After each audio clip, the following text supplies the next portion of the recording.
दोस्तों कुरान पाक की सूरह तलाक की आयत 12 के अंदर अल्लाह पाक फरमाते हैं, वो अल्लाह ही तो है जिसने 7 आसमान पैदा किए और ऐसी ही जमीन है जिनमें इसके हुक्म उतरते रहते हैं, ताकि तुम लोग जान लो कि अल्लाह ताला हर चीज पर कादिर है और ये कि वो अपने इल्म से हर चीज पर अहाता किए हुए हैं। इसके बाद सूरह अल बकरा की आयत 29 के अंदर अल्लाह पाक इरशाद फरमाते हैं,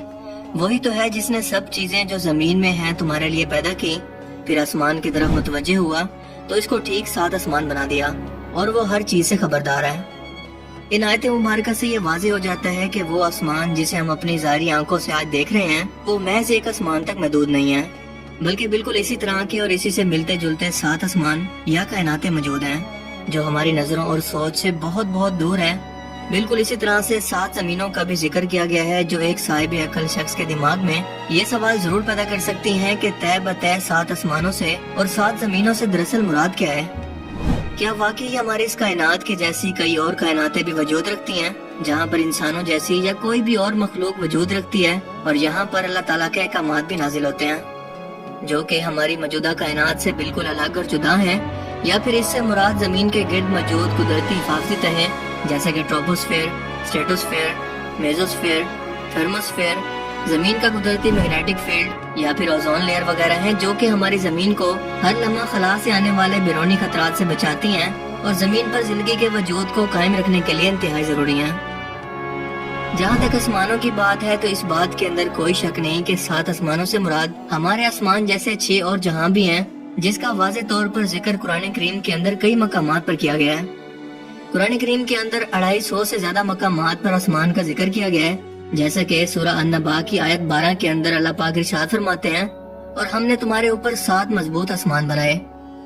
बिल्कुल इसी तरह से सूरह अल इसरा की आयत 44 के अंदर अल्लाह पाक ने मजीद फरमाया, 7वां आसमान और जमीन के अंदर जो लोग भी हैं सब की सब इसकी तस्बीह बयान करते हैं और मखलूकात में कोई भी चीज नहीं मगर इसकी तारीफ के साथ तस्बीह करती है, लेकिन तुम इसकी तस्बीह को नहीं समझते। बेशक वो बुर्दबाद गफ्फार है। यानी कि खालिक के कायनात ने सिर्फ एक नहीं बल्कि 7 कायनातें बनाई और इन्हीं कायनातों के अंदर जमीन की तरह की ही कई जमीनें मौजूद हैं जहाँ पर कई नामालूम मखलूकात आबाद हो सकती हैं, जैसा कि हजरत आदम अलैहिस्सलाम के जमीन पर आने से पहले जमीन पर जिन्नात आबाद थे।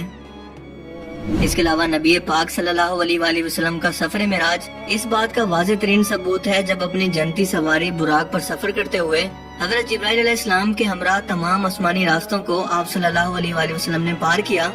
जिसके अंदर 7 आसमान भी शामिल हैं। आपने पहले आसमान पर जिसका नाम रुकैया है और ये दूध से भी ज्यादा सफेद है, यहाँ पर हजरत आदम अलैहिस्सलाम से मुलाकात की। फिर दूसरे आसमान पर जिसका नाम फैदूम या माउन है और ये ऐसे लोहे का बना है जिससे रोशनी की शुआएं फूटती हैं, यहाँ पर हजरत ईसा और याह्या अलैहिस्सलाम से। जबकि तीसरे आसमान पर जिसका नाम मलकूत है और ये तांबे का बना है, यहाँ पर हजरत यूसुफ अलैहिस्सलाम से। चौथे आसमान पर जिसे जोरा कहते हैं और ये सफेद चांदी से बना है, यहाँ पर हजरत इदरीस अलैहिस्सलाम से।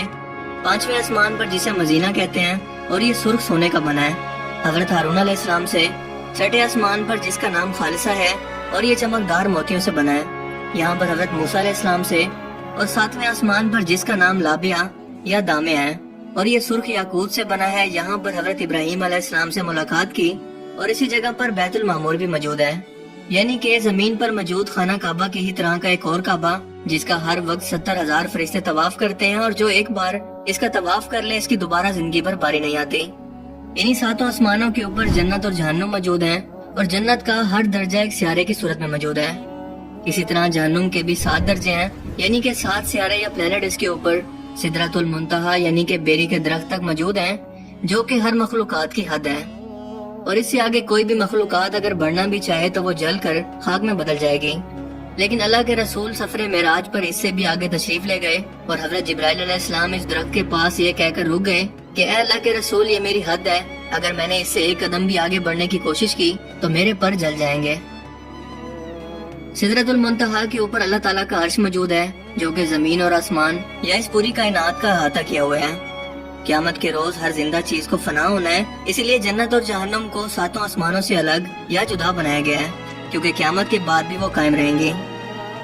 दोस्तों, कुरान करीम की जिन आयात के अंदर आसमानों के बाद जमीन जैसी 7 जमीनों का जिक्र मौजूद है, इससे मुराद जमीन की तह में मौजूद कोई लेयर्स नहीं है, मसलन क्रस्ट, मेंटल और कोर वगैरह। बल्कि इन्हीं आसमानों में जमीन जैसी कई और जमीनें भी मौजूद हैं और इन आयात के अंदर जमीन का हवाला देने का मतलब ये है कि वहाँ पर भी हमारी अर्थ की ही तरह कोई जिंदगी मौजूद हो सकती है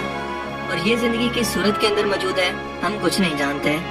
और इसकी मिसाल देने की वजह यह है कि जमीन जिंदगी की अलामत है और इंसान भी सिर्फ इसी के बारे में जानते हैं। जब इंसान की मौत का वक्त करीब आता है तो इसकी रूह को हर एक आसमानी दरवाजे से गुजार कर आलम अरवाह के अंदर ले जाया जाता है, जहाँ पर क़यामत तक आने वाली रूहें इंतजार करती हैं। हर एक आसमानी दरवाजे पर निगहबान फरिश्ते इस रूह का हसब नसब पूछते हैं और फिर इसे इस दरवाजे से गुजरने देते हैं। जैसा कि सफर मेराज पर हजरत जिब्राइल अलैहिस्सलाम ने नबी पाक सल्लल्लाहु अलैहि वसल्लम का हर एक आसमान पर तारुफ करवाया और इन निगहबान फरिश्तों ने खुशामदीद कहकर दरवाजे खोल दिए। हदीस मुबारका के अल्फाज हैं कि पहले आसमान के मुकाबले में दूसरा आसमान इतना बड़ा है जैसे किसी सहरा के अंदर एक अंगूठी मौजूद हो। एक बड़े सहरा के अंदर मौजूद एक अंगूठी की हैसियत क्या हो सकती है, यकीनन आप भी इसका अंदाजा लगा सकते हैं, यानी कि ना होने के बराबर। इसी तरह मजीद फरमाया कि दूसरा आसमान पहले आसमान के मुकाबले में इतना बड़ा है कि दूसरे आसमान को सिरा समझ लो और पहले आसमान को एक अंगूठी जो इस सिरा के अंदर मौजूद है। और इसी तरह से सातों आसमानों के बारे में आपने यही बयान किया कि इन सातों आसमानों के अंदर हर एक आसमान दूसरे आसमान से साइज के अंदर नाकाबिले यकीन हद तक बड़ा है, जिसके ऊपर अल्लाह का अर्श मौजूद है और अल्लाह का अर्श इतना बड़ा है कि 7 आसमान इसके सामने सिरा में पड़ी हुई एक अंगूठी के साइज के बराबर है। इसी बात को आज साइंस मल्टीवर्स थ्योरी कहकर कुछ इस तरह से इसकी वजाहत करती है कि हमारी इस कायनात जैसी कई और कायनातें भी मौजूद हैं जो एक दूसरे से जुदा और अलग अलग हैं। इस पर दुनिया के सभी साइंटिस्ट यकीन रखते हैं, जिसे मशहूर कॉस्मोलॉजिस्ट डॉक्टर एलन गुथ ने न्यूमेरिकल कैलकुलेशन से साबित किया और बताया कि जिस कायनात को हम अब तक सब कुछ समझ रहे थे वो दरअसल हमारी इस पूरी कायनात का एक छोटा सा टुकड़ा भी नहीं है, जिसे हम ऑब्जर्वेबल यूनिवर्स कहते हैं, बल्कि असल कायनात यानी कि नॉन ऑब्जर्वेबल यूनिवर्स इसके मुकाबले में 3 × 10 की पावर 23 टाइम्स गुना बड़ी है।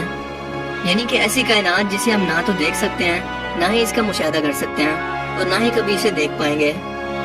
ऑब्जर्वेबल यूनिवर्स जिसका हम अब तक मुशाहिदा कर पाए हैं, इसका साइज है 46.5 बिलियन लाइट ईयर, जिसे अगर डॉक्टर एलन के मुताबिक एक्चुअल यूनिवर्स के साइज यानी कि 3 × 10 की पावर 23 से मल्टीप्लाई करें तो पहले आसमान का असल साइज सामने आता है, जो कि 4.28 × 10 की पावर 23 बनती है।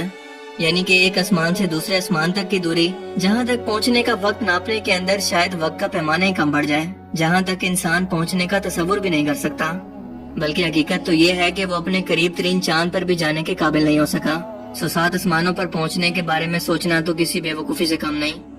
कायनात की वसअत अल्लाह ताला की बेपनाह कुदरत की निशानी है कि इस कदर पावर और टेक्नोलॉजी के हसूल के बावजूद इंसान पहले आसमान तक का सिरा तक नहीं ढूंढ पाए। खुद कुरान करीम ने चैलेंज किया है कि इंसान आसमान और जमीन के दायरे से बाहर नहीं निकल सकता जहाँ तक इसकी हद मुकर्रर है। दोस्तों, किसी चीज का आंखों से नजर ना आना इस बात की दलील नहीं है कि वो चीज दरअसल मौजूद ही नहीं है, क्योंकि हमारी इस दुनिया के अंदर भी बहुत सारी ऐसी चीजें हैं जिन्हें हम ना तो देख सकते हैं और ना ही छू सकते हैं, लेकिन वो हकीकत के अंदर मौजूद है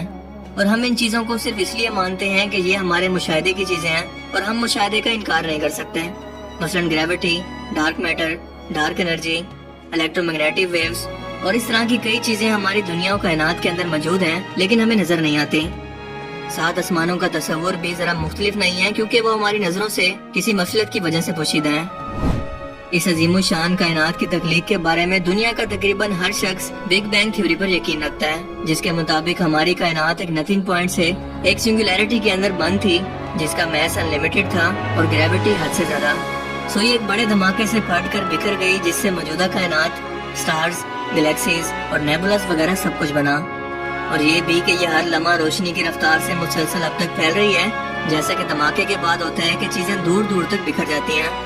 और जब इस धमाके की शिद्दत खत्म होगी तो ये फिर से वहीं पर वापस लिपटना शुरू कर देगी जहाँ से इसका आगाज हुआ। इसी बिग बैंग के बारे में कुरान करीम आज से 1400 साल पहले बयान करता है कि क्या काफिरों ने नहीं देखा कि आसमान और जमीन दोनों मिले हुए थे, तो हमने इनको जुदा जुदा कर दिया और तमाम जानदार चीजें हमने पानी से बनाई, फिर ये लोग ईमान क्यों नहीं लाते? जबकि इस कायनात के खात्मे से मुतल्लिक अल्लाह पाक फरमाते हैं कि क्या तुम नहीं देखते कि जितनी चीजें जमीन में हैं, सब कुछ खुदा ने तुम्हारे ज़ेरे फरमान कर रखी हैं, और कश्तियां भी जो इसके हुक्म से दरिया के अंदर चलती हैं, और वो आसमान को थामे रखता है कि जमीन पर वो गिर न पड़े मगर इसके हुक्म से। बेशक खुदा लोगों पर निहायत शफकत करने वाला और मेहरबान है। दोस्तों यहाँ पर आसमान को थामने की बात करना कि वो गिर न पड़े, इससे मुराद आज की जबान के अंदर साइंस की जबान में बिग क्रंच थ्योरी है, जिससे मुराद ये है कि जिस रफ्तार से हमारी ये कायनात फैल रही है, इसी रफ्तार से एक दिन सुकड़ कर फिर से एक सिंगुलैरिटी के अंदर बदल कर बिल्कुल खत्म हो जाएगी, यानी कि रिवर्स होकर बिल्कुल एक गुब्बारे की तरह, जिसके अंदर हवा भर कर इसे खोल दिया जाए और इसके बाद वो अपनी असली हालत के अंदर वापस आना शुरू कर दे। बिल्कुल यही हाल ग्रेविटी भी पूरी कायनात का करेगी। और जरा सोच कर देखें कि ये ग्रेविटी जैसी फोर्स दरअसल है क्या, जो हमें नजर नहीं आती लेकिन वजूद रखती है। एक ऐसी ताकत जो निजाम कायनात संभाले हुए है लेकिन इंसानों के कंट्रोल में नहीं। यकीनन ये अल्लाह का हुक्म है, वरना पूरा आसमान और इसमें मौजूद हर एक चीज आज ही इंसानों पर गिर पड़े। आज से 1400 साल पहले इस कायनात के पैदा करने, इसके खात्मे और इसकी वसतों को अरब के सराग के अंदर जब किसी भी किस्म का कोई फल्कियाती या कॉस्मोलॉजी का कोई इल्म मौजूद ही नहीं था, किसने अपने प्यारे पैगंबर को ये सब बातें इतने वाज़े अंदाज के अंदर बयान की, जिसे आज 21वीं सदी की साइंस आज के दौर की सबसे बड़ी दरियाफ्त के तौर पर पेश करके फख्र महसूस करती है। यकीनन इस खालिक ने जो इस पूरी कायनात को पैदा करने वाला और इसके राजों को जानने वाला है, वो इस पूरी कायनात का अकेला बादशाह है, जिसके दस्ते कुदरत के अंदर इस पूरी कायनात का हर एक जरा है और वो इस जरे से भी गाफिल नहीं है। मुझे उम्मीद है कि आज की इस वीडियो से आपको बहुत कुछ नया जानने को मिला होगा और ये वीडियो आपको पसंद आया होगा। अगर ये वीडियो आपको अच्छा लगा तो इसे लाइक कीजिए और मजीद इस तरह के इन्फॉर्मेटिव वीडियोस के लिए इस चैनल को जरूर सब्सक्राइब करें। अब मैं मिलूंगा आपसे एक नई इंटरेस्टिंग वीडियो में, तब तक के लिए अपना बहुत सा ख्याल रखिएगा। Thanks for watching this video. Allah Hafiz.